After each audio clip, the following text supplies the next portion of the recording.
When trust is shattered in a relationship, what remains? Here is the heartbreaking story of a man betrayed by the woman he loved.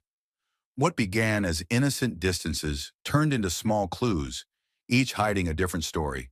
But that message one night changed everything.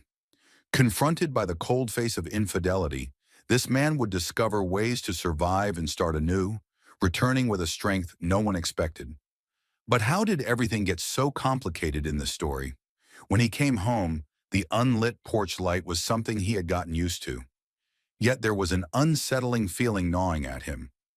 When he entered, the silence wrapped around him like a cold enemy. Emma's favorite perfume still faintly lingered in the air, but she was not there. In the kitchen, a half-empty coffee cup with lipstick on its rim sat abandoned. After scanning the kitchen, Luke moved toward the empty living room. And there it was, Emma's phone left on the couch.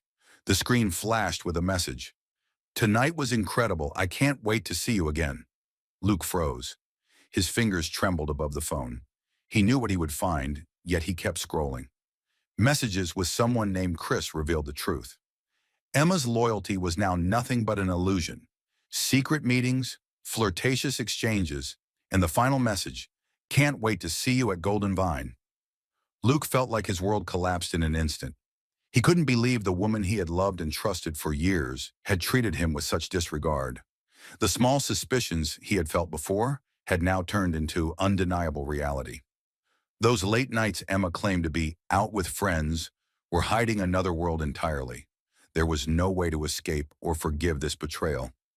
Luke began to move with a cold determination. He wouldn't sleep in tears, but with plans. The documents he prepared overnight were no longer a precaution, but a necessity. Financial measures he had set months ago when his doubts began would now protect him. While Emma lost everything, Luke would start anew. By morning, Luke's resolve hadn't wavered. He left a small box on the kitchen counter. Inside was the engagement ring he had given Emma. Beside it, a note. "Emma, I have loved you for years and did everything to protect this relationship. But love without loyalty and respect means nothing. I will be at Pinewood Suites, room 304, on Friday at 5 p.m. If you come, there may still be a chance for us. If not, I will accept that this relationship is over. Think carefully." Luke felt he had given Emma one final chance, yet he also knew he was no longer a victim. As the day approached for Emma's decision, Luke started building his own future. When Friday came, Luke sat in the hotel room, waiting. Time felt frozen. Each second weighed on him, filled with uncertainty about whether Emma would show up. His heart beat with conflicted emotions. Part of him wanted her to come, while the other part wished for a definitive end. At 4:30, as he watched the road from the window, every passing car and silhouette chipped away at his hope. By 5 p.m., Emma still wasn't there. Luke waited a little longer, but it didn't take him long to realize she wouldn't come. The last remnants of hope within him died. This was Emma's final choice. When Luke returned home from the hotel, everything became clear. This was no longer his life. The role he played in Emma's world had completely ended. The silence in the house no longer hurt him. Instead, it heralded a new beginning. Without hesitation, he called a realtor to accelerate the sale of the house. Emma's return was met with a different atmosphere. When she found the ring box and the note on the counter, she was shocked. She had already made her decision about the relationship, but hadn't expected Luke to act so swiftly. Reading the letter, her expression grew complicated. Anger mingled with uncertainty. From his car, Luke watched her reaction through the kitchen window. When he saw her crumple the note and toss it to the floor, he realized this was the reaction he had expected. At that moment, he knew Emma still cared about no one but herself. He started the car and left the house behind. The following weeks marked the beginning of Luke's rebuilding process. Meanwhile, Emma's life crumbled. As mutual friends learned the truth about her betrayal, they distanced themselves. Even at work, Emma struggled to focus, feeling increasingly alone in Luke's absence.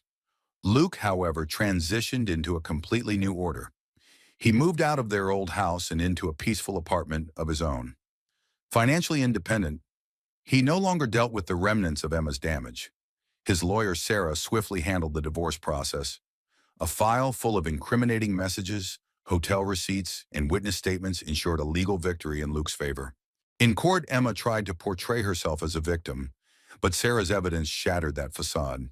Though she never admitted it, her expression showed the weight of the truth. For a moment, Luke thought he saw regret in her eyes, but it no longer mattered to him. After the victory, Luke felt a sense of lightness for the first time. The betrayal he once carried like a burden was now behind him. Emma, on the other hand, was left to face the consequences of her actions. Months passed. Luke had built a new life, completely free from the shadow of the past. The divorce was finalized, and his ties to Emma were permanently severed. Luke's life was now filled with calm and confidence. He advanced in his career, rekindled friendships he had neglected, and rebuilt his happiness. One day in a crowded cafe, he unexpectedly ran into Emma. She looked different, tired, her eyes vacant. When she saw Luke, her face briefly lit up before a timid expression took over. "Luke," she said softly, as if carefully choosing each word. Luke gave her a brief nod. "Emma." There was a short silence before Emma spoke again. "I just want to apologize. There's no excuse for what I did. I see now how much I hurt you, and—" She paused, lowering her gaze. "I'm truly sorry." Luke didn't question her sincerity, but her words meant nothing to him. He had rebuilt his life and left the past behind. Emma's apology was not for his healing, but for her conscience. "I hope you find your way, Emma," Luke said in a polite but distant tone. Without another word, he walked away. As he left the cafe, he felt a deep sense of relief. Emma had been a turning point in his life, but now she was just a part of his past. In the weeks that followed, Luke fully adapted to his new life. At an event organized through a friend, he met a woman who truly captivated him. Unlike Emma, her honesty and warmth immediately drew Luke in. This new relationship was slow, built on a solid foundation. Luke now understood what it meant to trust someone and wasn't afraid of repeating past mistakes. Emma, meanwhile, continued to confront the regrets of her past. For her, Luke was the one she had lost, a man who offered real love and trust. But this realization changed nothing. She was alone, desperately trying to fill the void in her life. Yet even if Luke heard of her struggles, he had moved on far enough to never look back. One day, as Luke walked through a park, he looked up at the pastel hues of the sky. Amidst children's laughter and the whisper of the wind, a deep sense of peace filled him. This new life was his victory, not just over Emma, but in finding and rebuilding his own worth. In that moment, he understood. True happiness doesn't come from someone else, but from within. And now Luke was focused solely on moving forward and rising higher. The greatest gift Emma had ever given him was, in fact, this rebirth.